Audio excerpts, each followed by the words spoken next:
Greetings and salutations and welcome to this League of Legends news bulletin update. This will be a quick video. Okay, it won't be quick, it'll be fairly lengthy, but this will be a video to discuss the new additions to League of Legends, the remake for Karma, and the addition of the champion Zac. We will of course be starting with Karma. If you would like to know more about Karma's skill set, abilities, etc., etc., go and view the champion spotlight. It's fairly detailed as usual, and Riot has done a good job there.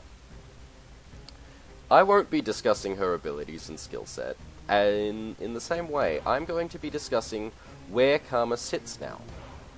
In particular, discussing the fact that she's not really the support champion she used to be. I imagine you could play her in that role, but there's one fatal flaw in leaving her in support.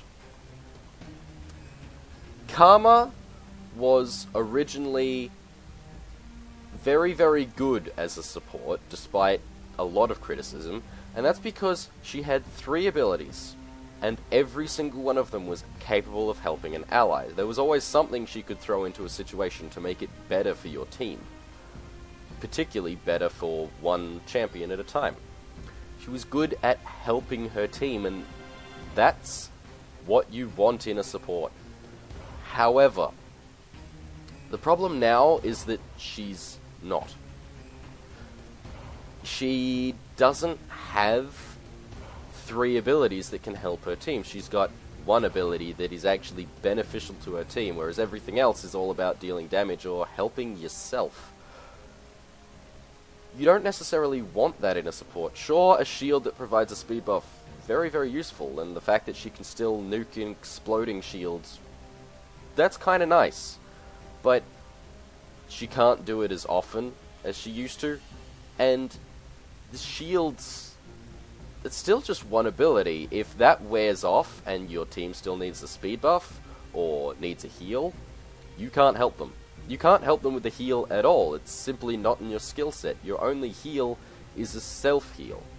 Granted, that self-heal is amazing, but you don't want a support to be healing themselves. You want your support helping their team. No, Karma isn't the niche hipster support that she used to be. She just can't fill that role, in my opinion. What she can do really well is niche hipster mid or niche hipster top. Because of her skill set, she has amazing kiting ability.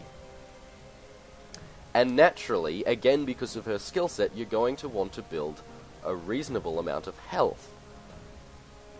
Because of these two things combined, like, you can have a sustained, drawn-out battle that you'll definitely have enough mana to survive, because I can't figure out how you spend mana with her. She always has enough mana for everything. You can have a really long, drawn-out battle, which mages don't want to have, because mages are all about that nuke. And top lane, that's probably where a long, drawn-out battle fits the best, but you can kite almost any melee champion. You can simply just, I'ma slow you, and I'ma shield myself, and I'm going to heal off you. And I'm just going to keep doing that, and moving back each time. Q, and then back away, and then Q again, and you'll be able to outrun almost any champion that doesn't have some sort of blink, or some sort of really good dive.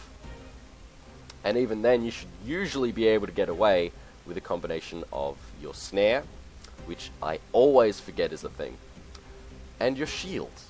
She's an amazing champion for trying to survive battles, but she's not got the damage that you'd expect from either a top or mid lane. She's not a nuker by any stretch of the imagination, and she's not really a bruiser. She's just more of a sustained damage champion.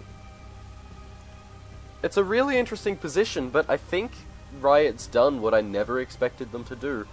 I think they've changed her away from where she was to keep happy all the people who are, Karma's useless. Why do you even have this champion? She does nothing. She brings nothing to the game.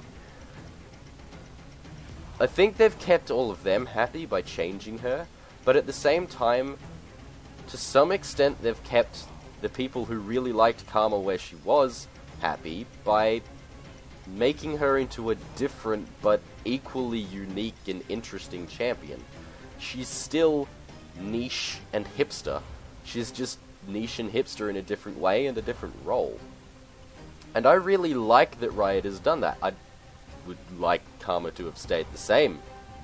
In all honesty, that's my preference. But I can't complain with what they've done. It's really well executed, and I think Karma will be an interesting champion. Expect to see a lot of her in the coming days, and eventually she may make a popular appearance if some pro gamer manages to pull something out of her. But for the most part, I think she'll fade back into obscurity, but receive a little bit more use because she now fits a damage role. And I like it. It's not my favorite thing in the world, but this Karma is a pretty good all-round champion. And now, Zac. Wow. Just wow. Zac is a fantastic, utterly fantastic champion. He is amazing at what he does. What he does, if you don't know, is disruption and just living. You don't kill him. I've played one game as him that was actually a normal game, but I didn't die, and I don't think dying is high on my list of priorities as him. It's not gonna happen. He can just leave. If anything gets real, you pop your E, and you jump over 2 walls through the brush, and by the time they find you again, you can just jump again. Unless he's dumb, or gets really unlucky with jumping into an enemy team member, you can get out of any situation that's going badly for you. What he doesn't have is damage output, and I think that's okay. I would never suggest that he needs more. He could do with small nerfs, probably on his W and his ultimate, but he sits well as a champion who can disrupt and slow the entire enemy team, while at the same time being able to be there for every gank and just do enough damage to turn the tides of battle. It's not exactly a champion that's not hurting the enemy team. You can easily get his W to 10% of maximum health. Magic resist reducing, of course. But I feel that he fits the role of a high health tank very, very effectively, and one of the reasons he can do that is the fact that he gets so freaking huge. You can, with builds like mine being at least 1 Warmog's, probably 2, and every other item containing at least 1 Giant's Belt, it's a matter of you become the size of a fully stacked Cho'Gath plus a little bit extra.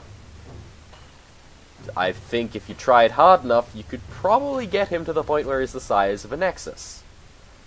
Zac is big. Like, really big.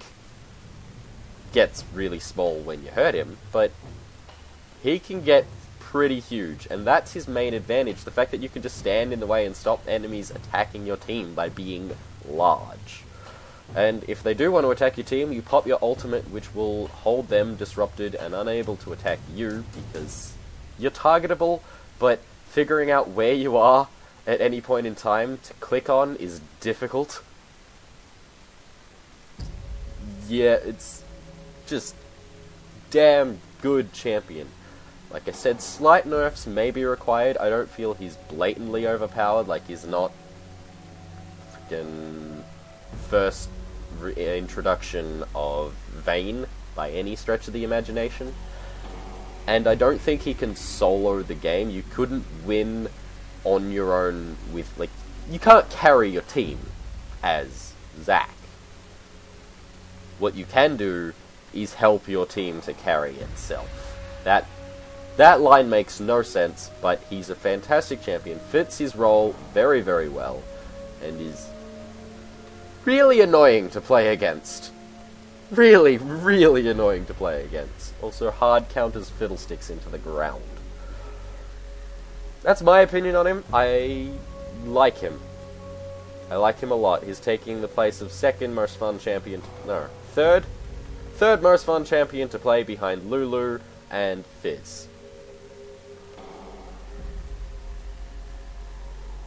That rounds off the show, ladies and gentlemen. I will see you all next week with another full episode of League of Legends NB, as well as another Illegitimate Legends video, hoping to get that back into a once-per-week sort of system. I will see you all next time. Thank you for watching, and good night.